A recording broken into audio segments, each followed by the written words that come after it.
വില്ലനായിട്ടൊന്നുമല്ല ഈ വണ്ടീനെ എനിക്ക് ഫീൽ ചെയ്യുന്നത്. വില്ലൻ ഓഫ് എ വില്ലൻ എന്ന് കേട്ടിട്ടുണ്ടോ? അതായത് വില്ലന്മാരായിട്ട് കണക്കാക്കുന്നത്. വാട്സ്ആപ്പ് യൂട്യൂബ്, എല്ലാവർക്കും പുതിയൊരു വീഡിയോയിലേക്ക് സ്വാഗതം. ഇന്ന് നമ്മുടെ കയ്യിലുള്ളതെന്ന് പറയുന്നത് ഡുക്കാട്ടിയുടെ മൾട്ടിസ്ട്രാഡ 1200S. ആദ്യമായിട്ടാണ് ഇങ്ങനത്തെ ഒരു ബൈക്ക് ഓടിക്കുന്നത്. ആക്ച്വലി 1200 ഇതിനു മുമ്പ് ഓടിച്ചിട്ടുണ്ട്, പക്ഷേ ഇത്രയും സമയമെടുത്ത് ഇത്രയും ഡീറ്റെയിൽഡ് ആയിട്ട് ഓടിക്കുന്നത് ആദ്യമായിട്ടാണ്. അതിഭീകര ബൈക്കാണെന്ന് തന്നെ പറയണം. അതായത് ആദ്യത്തെ ദിവസം ശരിക്കും പറഞ്ഞാൽ റൈഡിംഗ് മോഡൊക്കെ ഞാൻ താഴ്ത്തിയിട്ട് ലോ പവർ മോഡിലാണ് ഞാൻ ഓടിച്ചുകൊണ്ടിരുന്നത്. പതുക്കെ ഇന്ന് ഞാൻ ഫുൾ പവർ ലോ ഇലക്ട്രോണിക്സ് മോഡിലേക്ക് ഞാൻ എത്തി. അതുകൊണ്ടാണ് ഞാൻ ഇതുപോലത്തെ ഒരു സ്ഥലത്തേക്ക് ഇറങ്ങിയത്. അതായത് കുറച്ച് കോൺഫിഡൻസ് വേണം നമ്മൾ ഇറങ്ങാൻ വേണ്ടിയിട്ട്.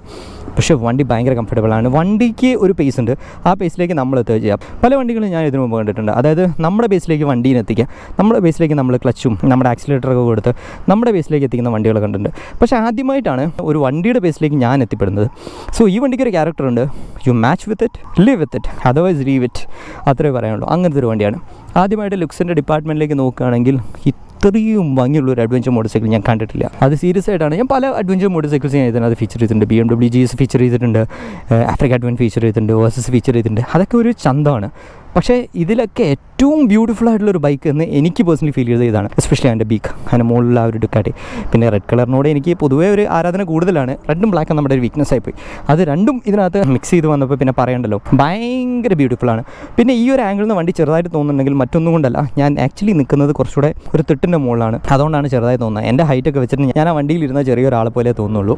അപ്പോൾ coming back to the looks, ഇതിൻ്റെ ആ കണ്ണ് പോലെ ഇരിക്കുന്ന ഹെഡ്ലൈറ്റാണ് ഇതിൻ്റെ ഒരു പ്രത്യേകത എന്ന് പറയുന്നത്. പിന്നെ ആ ഒരു കണ്ണെന്ന് പറയുന്നത് എപ്പോഴും ഒരു ഡെവിലിഷ് ലുക്കാണ് ഈ ഒരു ബൈക്കിന്. അതായത് ഇതിനൊരു സോഫ്റ്റ്വെയർ ലുക്കായിട്ടൊന്നല്ല പറയാം, പക്ഷേ ഈ ഒരു ഡെവിലിഷ് ലുക്ക് ആണെങ്കിലും നമുക്ക് ഭയങ്കര ഇഷ്ടപ്പെടും കാണാൻ. ഫ്രണ്ടിലൊരു ലോങ് ട്രാവൽ സസ്പെൻഷൻ കാണുന്നുണ്ട്, അവിടെ വലിയ റേഡിയേറ്റർ കാണുന്നുണ്ട്. ടയർ സൈസ് എന്ന് പറയുന്നത് നോർമൽ അഡ്വഞ്ചർ ബൈക്സ്, അത് കംപ്ലീറ്റ് ഓഫ് റോഡ് ബൈക്സ് വെച്ച് നോക്കുകയാണെങ്കിൽ, ഇതിൻ്റെ തന്നെ എൻഡ്യൂറോ ഉണ്ട്, അത് വെച്ച് നോക്കുകയാണെങ്കിൽ വീൽ സൈസ് കുറച്ച് കുറവാണ്. ഇനി പുറത്തേക്ക് വരികയാണെങ്കിൽ എഗെയിൻ നമ്മുടെ റെഡ് ആൻഡ് ബ്ലാക്ക് കോമ്പിനേഷനാണ് കാണുന്നത്. ആ ഷാസിയിലുള്ള റെഡ് പെയിൻ്റൊക്കെ ഇതിനെന്താ പറയുക, ഒരു അഡീഷണൽ ബ്യൂട്ടിയാണ് കൊടുക്കുന്നത്. പിന്നെ അവിടെ തന്നെ നമുക്ക് കാണാം ടെസ്റ്റാ ഡാറ്റ സെഗ്മെൻറ്റിൽ വരുന്ന 1196cc L2 എൻജിൻ. അതായത് 2 സിലിണ്ടർ ഇങ്ങനെയൊക്കെ ആവും എന്ന് ഞാൻ ഒരിക്കലും പ്രതീക്ഷിച്ചില്ല. 2 സിലിണ്ടർ എനിക്ക് ഇഷ്ടപ്പെട്ടിട്ടുണ്ട്. ചില ഹാർലി ഡേവിഡ്സൺ എനിക്കിഷ്ടമാണ്, പിന്നെ BMWൻ്റെ 2 സിലിണ്ടേഴ്സ് എനിക്കിഷ്ടമാണ്, ബോക്സർ എൻജിൻസ്. പിന്നെ KTM 790 ഇഷ്ടമാണ്. ഇപ്പം ആ ഒരു 2 സിലിണ്ടർ കാറ്റഗറിയിലേക്ക് ഈ ഒരു 1196cc കൂടെ ഇടിച്ച് കയറി വരികയാണ്. എന്നിട്ട് സ്ഥാനം ഫസ്റ്റ് പിടിച്ചു എന്ന് ചോദിച്ചു കഴിഞ്ഞാൽ നോട്ട് റിയലി, കാരണം 1250 അവിടെ ഇരിക്കുന്നുണ്ട് BMWൻ്റെ, so let it be there. പിന്നെ ഒരു മാസീവ് ലുക്കിംഗ് എക്സോസ്റ്റ് ആണ്, ഭയങ്കര ഭംഗിയാണ് കാണാൻ. അതായത് ഇതിന് ആഫ്റ്റർ മാർക്കറ്റ് ചെയ്യേണ്ട ആവശ്യമൊന്നുമില്ല. സാധാരണ മാനുഫാക്ചറൊക്കെ എക്സോസ്റ്റ് ഡിസൈൻ ചെയ്യുമ്പോൾ വെറുതെ കുറേ പുകക്കുഴൽ പോലെ ഒരു സാധനമൊക്കെ വലുതായിട്ട് ഉണ്ടാക്കി വയ്ക്കുന്നത്. പക്ഷേ ഡുക്കാട്ടി ബ്യൂട്ടിയുടെ കാര്യത്തിൽ അവരെ കഴിഞ്ഞിട്ടുള്ളൂ. പിന്നെ കുറച്ചുകൂടി ഇപ്പുറത്തേക്ക് നോക്കുകയാണെങ്കിൽ ആ സിംഗിൾ സൈഡഡ് സ്വിങ്ങാം. പിന്നെ റെയർ സൈഡിലേക്ക് വരികയാണെങ്കിൽ നമ്മുടെ ഏറ്റവും കൂടുതൽ ബാക്കി റൈഡേഴ്സ് കാണുന്ന ഒരു സെക്ഷനാണ് റെയർ സൈഡ് എന്ന് പറയുന്നത്. അതും ഭയങ്കര ബ്യൂട്ടിഫുള്ളായിട്ട് ഡിസൈൻ ചെയ്തിട്ടുണ്ട്. ഏറ്റവും കൂടുതൽ റൈഡേഴ്സ് കാണുന്നതെന്ന് പറയാൻ കാരണം എന്താണെന്ന് വെച്ച് കഴിഞ്ഞാൽ ഇതൊരു 1200cc 2 സിലിണ്ടർ മോട്ടോർ സൈക്കിളാണ്. ഇത് പല അഡ്വഞ്ചർ ബൈക്സിനെക്കാളും ഫാസ്റ്റായിട്ടാണ് എനിക്ക് ഫീൽ ചെയ്യുന്നത്. ഞാൻ ഓടിച്ചതിൽ ഏറ്റവും ഫാസ്റ്റസ്റ്റ്, ഏറ്റവും ക്വിക്കസ്റ്റ് ബൈക്കായിട്ടാണ് എനിക്ക് ഫീൽ ചെയ്യുന്നത്. അതുമാത്രമല്ല പല സ്പോർട്സ് ബൈക്സിനെക്കാളും ഫാസ്റ്റായിട്ട് എനിക്ക് ഫീൽ ചെയ്യുന്നുണ്ട് 1000cc. അതുകൊണ്ടാണ് ഞാൻ പറഞ്ഞത് ഇത് പുട്ടുപോലെ കയറിപ്പോവും. എന്നിട്ട് നമ്മൾ മിക്കവാറും പല റൈഡേഴ്സും ഇതിൻ്റെ ടെയിൽ ലൈറ്റാണ് കാണാൻ സാധ്യതയുള്ളത്. അതുപോലെയുള്ള ബൈക്കാണിത്. It's very fast, brutal. ബാക്കിൽ നിന്ന് നോക്കിക്കഴിഞ്ഞാലും ഭയങ്കര ബ്യൂട്ടിയാണ് കാണാൻ. ഇത് ഇന്നൊരാൾ പറഞ്ഞിട്ടേ ഉള്ളൂ, എൻ്റെ കൂടെ ഓടിച്ചാൾ. കാരണം ഓൾമോസ്റ്റ് ഓൾ ദ ടൈം ഞാൻ കുറച്ച് ഫ്രണ്ടിലായിരുന്നു ഓടിക്കുന്നുണ്ടെന്നെ, പുറകിൽ നിന്നും കാണാൻ ഒരു രക്ഷയില്ല. പിന്നെ സീറ്റിൻ്റെ കാര്യത്തിലേക്ക് നോക്കുകയാണെങ്കിൽ ഇതൊരു ലോവേഡ് സീറ്റ് വേർഷനാണ്. അതാണ് ഈ ഒരു സാധനങ്ങളൊക്കെ പുറത്തേക്ക് കാണുന്നത്. ഇവിടെ ചെറിയൊരു ഗ്യാപ്പൊക്കെ കാണുന്നത്. അത് എൻ്റെ ഒരു ഹൈറ്റ് വെച്ച് 5'6" വെച്ചിട്ട് കംഫർട്ടബിൾ ആയിട്ടിരിക്കാൻ പറ്റിയൊരു സീറ്റാണ്. നോർമൽ കംഫർട്ട് വെച്ച് നോക്കുകയാണെങ്കിൽ ആ ഒരു വിഡ്ത്തും അതെല്ലാം ഒരു എഞ്ചിനീയറിംഗ് പോയിന്റ് ഓഫ് വ്യൂ എന്ന് ഉണ്ടാക്കിയതാണെന്ന് തന്നെ പറയണം. കാരണം അത്രയും സുഖമാണ് ഈ വണ്ടി ഒരു ഓടിക്കുന്നൊരു സമയത്ത്. പില്യൻ സീറ്റും അതുപോലെ തന്നെ എനിക്ക് ഏറ്റവും ഇഷ്ടപ്പെട്ടത് പില്യൻ സീറ്റ് എന്നുള്ള പില്യൻ ഫുഡ് പെഗിലേക്കുള്ള ദൂരം നോക്കിയാൽ മനസ്സിലാവും. കാല് ആക്ച്വലി നീട്ടി വെച്ചിട്ടാണ് പില്യൻ ഇരിക്കുക. എന്ന് വെച്ച് കഴിഞ്ഞാൽ ഒട്ടും ക്രാംഡ് ഫീൽ ഇല്ല, കാലിന് മുട്ടിന് വേദന എടുക്കില്ല, ഫുള്ളി കംഫർട്ടബിൾ, അങ്ങനത്തെ ഒരു ബൈക്കാണ്. പിന്നെ ഇവിടെ നോക്കിക്കഴിഞ്ഞാൽ നമ്മുടെ പാനിയേഴ്സ് മൗണ്ട് ചെയ്യാനുള്ള സെക്ഷൻസൊക്കെ കാണാം. അപ്പം ബേസിക്കലി ഇതൊരു ടൂറിംഗ് ബൈക്ക് കൂടെയാണ്, ടൂറിംഗ് ബൈക്ക് കൂടെയാണ് ഞാൻ അങ്ങനെയാണ് പറയുന്നത്. കാരണം ഞാൻ മനസ്സിലാക്കിയിടത്തോളം ഇത് പല ബൈക്കിൻ്റെ ഒരു മിക്സാണ് with a devilish point in it, അങ്ങനെ ഞാൻ പറയാം. അതായത് ഇതിനകത്തൊരു ഈവിൾനെസ് എപ്പോഴും ഫീൽ ചെയ്യും നമ്മൾ ഓടിക്കുന്നൊരു സമയത്ത്. അതായത് ഇപ്പോൾ ഇത് എന്നോട് ചോദിക്കുകയാണ് ഇതൊരു അഡ്വഞ്ചർ ബൈക്കാണോ, അപ്പോൾ ഞാൻ പറയാം ആദ്യം അഡ്വഞ്ചർ ബൈക്കാണ്, ബട്ട് ഇറ്റ് ഈസ് അഗ്രസീവ്. ആ ഒരു ഡെവിൽ ഫീൽ ഉണ്ട്. ഇതൊരു ക്രൂസർ ബൈക്കാണോ, ക്രൂസ് ചെയ്യാം, പക്ഷേ ആ ഒരു അഗ്രസീവ്നെസ് ഉണ്ട്. പിന്നെ ഇതൊരു സിറ്റി ബൈക്കായി യൂസ് ചെയ്യാൻ പറ്റുമോ? യെസ്, urban മോഡിൽ ഇട്ട് കഴിഞ്ഞാൽ വലിയ ട്രാഫിക്കൊന്നും ഇല്ലാത്ത സിറ്റി ആണെങ്കിൽ യൂസ് ചെയ്യാം. പക്ഷേ അതിനകത്തൊരു ചെറിയ ഡെവിൾ ഒളിഞ്ഞിരിപ്പുണ്ട്, അതിനെ ശ്രദ്ധിക്കണം. ഇനി ഒരു ട്രാക്ക് ബൈക്കാണോ, വേണമെങ്കിൽ ഒരു ട്രാക്ക് ടയർ ഇട്ട് കഴിഞ്ഞാൽ പല 1000cc പുട്ടുപോലെ വെട്ടിക്കാവുന്നതേ ഉള്ളൂ. അതുകൊണ്ടാണ് ഞാൻ പറഞ്ഞത് പല ബൈക്കുകളുടെയും ഒരു കമ്പൈൻഡ് ഫോം ആയിട്ടാണ് എനിക്കിനെ ഫീൽ ചെയ്യുന്നത് with that aggression of the Ducati. ലുക്കിലും എല്ലാത്തിലും കില്ലറാണ്. ഇത് ഞാൻ അധികമൊന്നും കണ്ടിട്ടില്ല ഈ ഒരു ബൈക്ക് എന്ന് പറയുന്നത്. ഉണ്ട്, അത് വളരെ റെയർ ബൈക്ക് എന്നൊന്നും പറയാൻ പറ്റില്ല. പക്ഷേ ഈ ഒരു ബൈക്ക് ആൾക്കാർ ചൂസ് ചെയ്യുന്നത് വളരെ കുറവായിട്ടാണ് കാണുന്നത്. കാരണം ഇന്ത്യയിൽ ഇത് മെയിൻറ്റെയിൻ ചെയ്ത് കൊണ്ടു കൊടുക്കാൻ 2 ബുദ്ധിമുട്ടുകളാണ്. ഒന്ന് നമ്മുടെ ചൂട് തന്നെ, 2 സിലിണ്ടേഴ്സ് യൂസ് ചെയ്യുമ്പോൾ ഉണ്ടാകുന്ന സാധാരണ പ്രശ്നമാണ് ചൂട് കാര്യങ്ങളൊക്കെ. പിന്നെ 2 ഇതിൻ്റെ ഒരു സർവീസ് ബിൽസ് എന്ന് പറയുന്നത്, ഒരു ഡെസ്മോ ഒക്കെ വരാറുണ്ട്. അതൊക്കെ വരുന്ന സമയത്ത് അത്യാവശ്യം പോക്കറ്റ് കയറാറുണ്ട്. അപ്പോൾ ഡെസ്മോ എന്ന് പറയുന്നത് 2ാമത്തെ ഒരു സർവീസ് ആയിട്ടാണ്. അപ്പോൾ അങ്ങനെ നോക്കുന്നൊരു സമയത്ത് നമ്മുടെ രാജ്യത്തിൻ്റെ ഒരു വേറെ ടയർ വെച്ച് നോക്കുന്നൊരു സമയത്ത് കുറച്ച് ഒരു ഹെവി ബില്ലാണ് 2nd അല്ലെങ്കിൽ ഒരു 3rd സർവീസിലൊക്കെ കിട്ടുന്നത്. പിന്നെ ഇവിടെ നോക്കുകയാണെങ്കിൽ ഇൻറ്റിഗ്രേറ്റഡ് ആയിട്ടുള്ളൊരു ഇൻഡിക്കേറ്റേഴ്സാണ് കാണുന്നത്. ഇനി നമുക്ക് വണ്ടിയുടെ ഡാഷിലേക്ക് നോക്കാം. ഇതിന് കീലെസ് എൻട്രിയാണ് വരുന്നത്. അപ്പം കീ എൻ്റെ പോക്കറ്റിൽ തന്നെയാണ്. വണ്ടിയുടെ ഡയൽ ഓൺ ആക്കാൻ വേണ്ടി ഈ ഒരു ബട്ടൺ ഞെക്കുക. ഇപ്പോൾ വണ്ടിയുടെ ഡയൽ ഓണായി. ഭയങ്കര ബ്യൂട്ടിഫുൾ ലുക്കിംഗ് ഡയലാണ്. 1200S-ഉം 1200 നമ്മൾ ഡയറക്റ്റായിട്ട് പെട്ടെന്ന് വ്യത്യാസം അറിയുന്നത് എന്താണെന്ന് വെച്ച് കഴിഞ്ഞാൽ 1200S-ന് ഒരു കളർ ഡിസ്പ്ലേ ആണ് വരുന്നത്, മറ്റൊരു നോർമൽ ഡിസ്പ്ലേ ആണ് വരുന്നത്. ഇനി ഇത് ഓപ്പൺ ചെയ്തിട്ടാണ് നമ്മൾ വണ്ടി ഫയർ ചെയ്യുക. ഞാൻ വണ്ടി ഫയർ ചെയ്യാൻ തന്നെയാണ് പറയുന്നത്. അതുപോലെ തന്നെയാണ് എൻ്റെ ഒരു ഫീൽ എന്ന് പറയുന്നത്. ഇതിനകത്ത് ഒരുപാട് ഇൻഫർമേഷൻ ഉണ്ട്. ആദ്യമായിട്ട് ഞാൻ ഇതിൻ്റെ റൈഡിംഗ് മോഡ്സ് ഒന്ന് കാണിച്ചു തരാം. മെനു അമർത്തി കഴിഞ്ഞാൽ ഏർബൺ ഉണ്ട്, എൻഡ്യൂറോ ഉണ്ട്, സ്പോർട്ട് ഉണ്ട്, ടൂറിംഗ് ഉണ്ട്. ഏർബൺ എൻഡ്യൂറോ എന്ന് പറയുന്ന ഒരു 100 bhp വരുന്ന ഒരു മോഡുകളാണ്. ടൂറിംഗ് സ്പോർട്ട് എന്ന് പറയുന്നതാണ് ഏറ്റവും 160 bhp കംപ്ലീറ്റ് ആയിട്ട് നമുക്ക് കിട്ടുന്നൊരു മോഡ് എന്ന് പറയുന്നത്.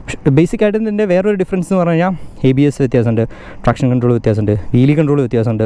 പിന്നെ ഇതിന് ഇലക്ട്രോണിക്കലി അഡ്ജസ്റ്റബിൾ സസ്പെൻഷനാണ് വരുന്നത്. അതിലുള്ള വ്യത്യാസങ്ങളുണ്ട്, ഫ്രണ്ട് ആൻഡ് റെയർ. പിന്നെ ഡയലിലേക്ക് നോക്കിയാൽ ഒരുപാട് ഇൻഫർമേഷൻ ഉണ്ട്. ട്രിപ്പ് ടൈം കാട്ടുന്നുണ്ട്, ട്രിപ്പ് മീറ്റേഴ്സ് ഉണ്ട്, ഒരുപാട് ബേസിക് ആയിട്ടുള്ള എല്ലാ കാര്യങ്ങളും ഇതിനകത്ത് വരുന്നുണ്ട്. എനിക്ക് പറയാനുള്ളത് ഇതിനകത്ത് നോക്കിയിട്ടാണ് പല കാര്യങ്ങളും പല വണ്ടികളും പഠിക്കാറ്, ഇൻസ്പയർ ചെയ്ത് പഠിക്കാറ്. അപ്പം ഇവിടെ ടോട്ടൽ കിലോമീറ്റർ ഉണ്ട്, ഇവിടെ ഫ്യൂൽ ലെവൽ ഇൻഡിക്കേറ്റർ ഉണ്ട്. അത് നല്ലൊരു കാര്യമാണ്. കാരണം ഡുക്കാട്ടിക്ക് പൊതുവെ ഉണ്ടാവാറില്ല. പക്ഷേ ഈ സാധനം ടോട്ടലി വർക്കിംഗ് അല്ല. കാരണം വണ്ടി തണുത്തിരിക്കുന്ന സ്റ്റേറ്റിൽ, അതായത് വണ്ടി ഒന്ന് കൂൾ ഡൗൺ ആയിട്ടിരിക്കുന്ന സ്റ്റേറ്റിൽ മാത്രമാണ് ഫ്യൂൽ ഇൻഡിക്കേറ്റർ കറക്റ്റായിട്ട് വർക്ക് ചെയ്യുന്നതാണ്. പിന്നെ ഒരു ടെമ്പറേച്ചർ സെൻസർ ഉണ്ട്, വളരെ ഇമ്പോർട്ടൻ്റ് ആണ് നമ്മൾ ഈ ടെമ്പറേച്ചർ സെൻസർ, എസ്പെഷ്യലി ഒരു ഡുക്കാട്ടിക്ക്. പിന്നെ ABS-ൻ്റെ സെറ്റിംഗ്സ് ഇപ്പോൾ എത്രയാണ് കാട്ടുന്നുണ്ട്, ട്രാക്ഷൻ കൺട്രോൾ, വീലി കൺട്രോൾ, ഇതിൻ്റെ എല്ലാം സെറ്റിംഗ്സ് കാണിക്കുന്നുണ്ട്. ഇത് ഗിയർ പൊസിഷൻ ഇൻഡിക്കേറ്ററാണ്, ഇത് സ്പീഡോമീറ്റർ ആണ്, ഓടുന്ന സമയത്ത് കയറുന്നത് കാണാം. ഇത് മോഡ് ഏതാണ്, ടൈം ഏതാണ്, ഇത്രയും ഡീറ്റെയിൽസ് ആണ് നമുക്ക് ഡയലിൽ കാണാൻ പറ്റുന്നത്. ഇനി ഹാൻഡിലുള്ള സ്വിച്ചസിലേക്ക് നോക്കുകയാണെങ്കിൽ ഇവിടെ high beam and low beam ഉണ്ട്, ഇവിടെ കോഷൻ ലാമ്പ് ഉണ്ട്. ഇത് ഞാൻ പറഞ്ഞ മെനു ആണ്, അപ്പ് ആൻഡ് ഡൗൺ ചെയ്യാം. ഇത് ക്രൂസ് കൺട്രോളിൻ്റെ ബട്ടണും കാര്യങ്ങളാണ്, ഞാൻ ഓടിക്കുമ്പോൾ കാണിച്ചു തരാം. ഇത് ഇൻഡിക്കേറ്റേഴ്സ് ആണ്, ഹോൺ ഉണ്ട്. ഇപ്പുറ സൈഡിൽ വന്നാൽ ഹീറ്റഡ് ഗ്രിപ്സിനുള്ളൊരു ഓപ്ഷൻ ഇവിടെ കാണുന്നുണ്ട്. നമുക്ക് ഹീറ്റഡ് ഗ്രിപ്പിൻ്റെ ഒന്നും ആവശ്യമില്ല. നമുക്ക് കുറച്ചുകൂടെ കൂളിംഗ് ഗ്രിപ്പും കൂളിംഗ് സീറ്റ്സൊക്കെയാണ് നമ്മൾ ഇന്ത്യൻ കണ്ടീഷൻസിൽ ആവശ്യം, എസ്പെഷ്യലി സൗത്ത് ഇന്ത്യയിലേക്ക് വന്നു കഴിഞ്ഞാൽ.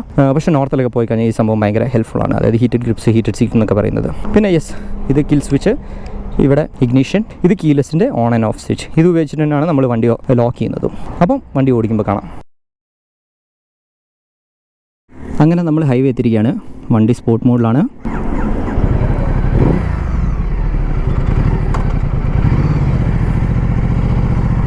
ഒന്ന് വലിച്ചെടുക്കാം.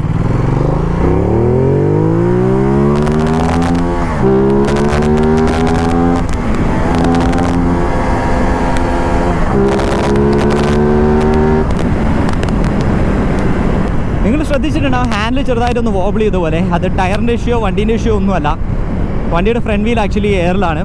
ഇതിന് വീലി കൺട്രോൾ ഉണ്ട്. വീലി കൺട്രോൾ ഉണ്ടേ പോലും ഇതിൻ്റെ ഫ്രണ്ട് വീൽ അത്യാവശ്യം പോപ്പ് ചെയ്യും. അപ്പം അതൊന്ന് മയപ്പെടുത്താൻ വേണ്ടിയിട്ടാണ് ഇപ്പോൾ വീലി കൺട്രോൾ 2-ലാണ് ഇട്ടിരിക്കുന്നത്. അതുകൊണ്ടാണ് വീലി കൺട്രോൾ 0 ആക്കിയിരുന്നെങ്കിൽ ഫുള്ളായിട്ട് എയറിലാവുമായിരുന്നു ഫ്രണ്ട് ടയർ എന്ന് പറയുന്നത്. അപ്പോൾ ഇതാണ് ഇതിൻ്റെ full power, around 160 horse power. ഈ ഒരു ഹോഴ്സ് പവർ എന്ന് പറയുന്നത് 2 മോഡിലാണ് കിട്ടുന്നത്. അതായത് ടൂറിംഗ് മോഡിലും കിട്ടും, സ്പോർട്ട് മോഡിലും കിട്ടും.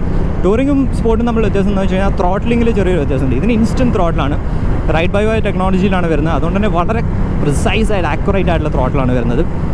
പിന്നെ ഈ റൈഡിംഗ് മോഡ് തമ്മിലുള്ള വ്യത്യാസം എന്താണെന്ന് വെച്ച് കഴിഞ്ഞാൽ ഓഫ്കോഴ്സ് ഈ പറഞ്ഞ പോലെ ABS-ൻ്റെ സെറ്റിംഗ്സ് കൂടുതലായിരിക്കും, ട്രാക്ഷൻ കൺട്രോൾ സെറ്റിംഗ്സ് കൂടുതലായിരിക്കും, വീലി കൺട്രോൾ കൂടുതലായിരിക്കും. അപ്പം ചിലർ എൻ്റെ അടുത്ത് ചോദിക്കാറുണ്ട് ഇതൊക്കെ കുറച്ച് വെക്കുന്നത് എന്തിനാണ് സ്പോർട്ട് മോഡിൽ നിന്ന്. സ്പോർട്ട് മോഡിൽ എന്താണെന്ന് വെച്ച് കഴിഞ്ഞാൽ കൂടുതൽ ട്രാക്ഷൻ കിട്ടാൻ വേണ്ടിയിട്ടാണ്.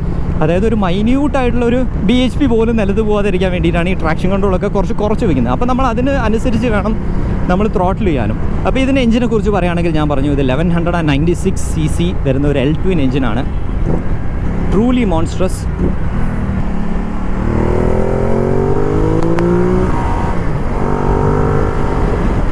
നമ്മൾ ആക്ച്വലി ഇതിൻ്റെ ഏർബൺ മോഡിൽ ഇടുന്ന സമയത്ത്, അതായത് ഞാൻ പറഞ്ഞു ഏർബൺ മോഡും എൻഡ്യൂറോ മോഡുമാണ് കുറച്ചുകൂടെ പവർ കുറഞ്ഞത്, അതായത് 100 bhp വരുന്ന ഒരു മോഡ് എന്ന് പറയുന്നത്. ഏർബൺ മോഡിൽ ഇട്ടിട്ട് പോലും എടുക്കുന്ന ഒരു സമയത്ത്, അതായത് ക്ലച്ച് പതുക്കെ വിടുന്ന സമയത്ത് തന്നെ വണ്ടി ചാടി പോകുന്ന എഫക്റ്റ് നമുക്ക് ഫീൽ ചെയ്യാൻ പറ്റുന്നുണ്ട്. ഞാൻ പറഞ്ഞു ഈ വണ്ടി ഞാനിപ്പോൾ കുറച്ച് ദിവസമായിട്ട് ഉപയോഗിച്ചുകൊണ്ടിരിക്കുകയാണ്.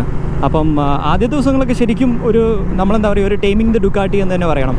അത് പല ഡുക്കാട്ടികൾ ഓടിച്ചപ്പോൾ ഇപ്പോൾ 959 ഓടിച്ച സമയത്ത് ഞാൻ പറഞ്ഞിട്ടുണ്ടായിരുന്നു, കയ്യിൽ വെച്ച് ആദ്യത്തെ ദിവസമൊന്നും നമുക്ക് റിവ്യൂ ചെയ്യാനൊന്നും തോന്നില്ല. കാരണം എന്താണെന്ന് വെച്ച് കഴിഞ്ഞാൽ അത്യാവശ്യം അഗ്രസീവാണ്, നമ്മൾ ആ ഒരു വണ്ടിയുടെ പേസിലേക്ക് എത്തുന്നില്ല. അതാണ് പ്രശ്നം. ഇൻലൈൻ 4 ഒക്കെ ഓടിക്കുമ്പോഴുള്ള പ്രശ്നം അതാണ്. ഈ വണ്ടിയുടെ പേസിലേക്ക് എത്താൻ നമ്മൾ ഒരുപാട് സമയം എടുക്കും. പക്ഷേ എത്തിക്കഴിഞ്ഞാലുണ്ടല്ലോ ഈ വണ്ടി ഞാൻ പറഞ്ഞല്ലോ, ഈ വണ്ടിയുടെ ക്യാരക്ടറിലേക്ക് നമ്മൾ എത്തിക്കുന്നത്. അപ്പോൾ നമ്മൾ ആ ഒരു ക്യാരക്ടർ അല്ലെങ്കിൽ നമ്മുടെ ക്യാരക്ടർ ആകെ മാറും, നമ്മുടെ റൈഡിങ് സ്റ്റൈൽ മാറും, നമ്മൾ ഓവർടേക്ക് ചെയ്യുന്നത് മാറും. എൻറ്റയറായിട്ട് നമ്മൾ പുതിയൊരു റൈഡറായിട്ട് മാറ്റിയെടുക്കുകയാണ് ഈ മൾട്ടി സ്റ്റാർട്ട് ചെയ്യുന്നത്. ഇനി വണ്ടിയിൽ ഇഷ്ടപ്പെട്ടൊരു കാര്യം എന്താണെന്ന് വെച്ച് കഴിഞ്ഞാൽ ഇതിൻ്റെ സീറ്റിംഗ് ആണ്. അതായത് വളരെ കംഫർട്ടബിൾ ആയിട്ടുള്ളൊരു സീറ്റാണ്. സാധാരണ ഞാൻ ആഫ്രിക്ക ടൂണിൽ കണ്ട പോലത്തെ വളരെ ലോങ്ങർ ആയിട്ടുള്ള സീറ്റും ഒന്നുമല്ല. ഇതിനൊരു സീറ്റ് ലോവറിങ് കിറ്റ് ഉണ്ട്.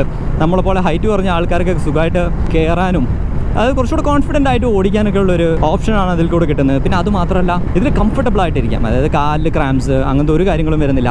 കൈ വളരെ റിലാക്സ്ഡ് ആയിട്ടുള്ളൊരു പൊസിഷനിലാണ് ഇരിക്കുന്നത്. ഞാൻ പില്ലിയനും വെച്ച് ഓടിച്ചിട്ടുണ്ടായിരുന്നു. പില്ലിയനും അൾട്ടിമേറ്റ്ലി ഹാപ്പിയാണ്. ഈ ഡൗൺ ഷിഫ്റ്റ് ചെയ്യുമ്പോൾ ഒരു ചെറിയ പൊട്ടലൊക്കെ ഉണ്ട്, അതൊക്കെ ഭയങ്കര രസമാണ്. ഇനിയിപ്പോൾ ക്ലച്ച് ഉപയോഗിക്കുന്നതിൻ്റെ ഒരു ഫീഡ്ബാക്ക് എന്താണെന്ന് വെച്ച് കഴിഞ്ഞാൽ ക്ലച്ച് കുറച്ചൊന്ന് ടൈറ്ററായിട്ടാണ് ഫീൽ ചെയ്യുന്നത്. പിന്നെ ഞാൻ പറഞ്ഞല്ലോ, ആ ഒരു ക്ലച്ചിൻ്റെ ട്രാൻസിഷൻ കുറച്ച് കൂടുതലായതുകൊണ്ട് നമ്മൾ ശരിക്കും ക്ലച്ച് ഉപയോഗിച്ചിട്ട് തന്നെയാണ് ഓടിക്കുന്നത്. ഇപ്പോൾ 4th ഗിയറിലായിരുന്നു. അതിൻ്റെ ഒരു ഇൻലൈൻ ആക്സലറേഷൻ കൊണ്ടാണ് ഞാനിപ്പോൾ ആ ഒരു ലോറീനെ ഓവർടേക്ക് ചെയ്തത്. അപ്പം ക്ലച്ച് കുറച്ച് ടൈറ്റാണ്. നമ്മൾ ഒരുപാട് സിറ്റിയിൽ ക്ലച്ച് ഉപയോഗിക്കേണ്ടി വന്നു കഴിഞ്ഞാൽ നമ്മുടെ കൈയൊക്കെ ഒന്ന് വേദനിക്കും.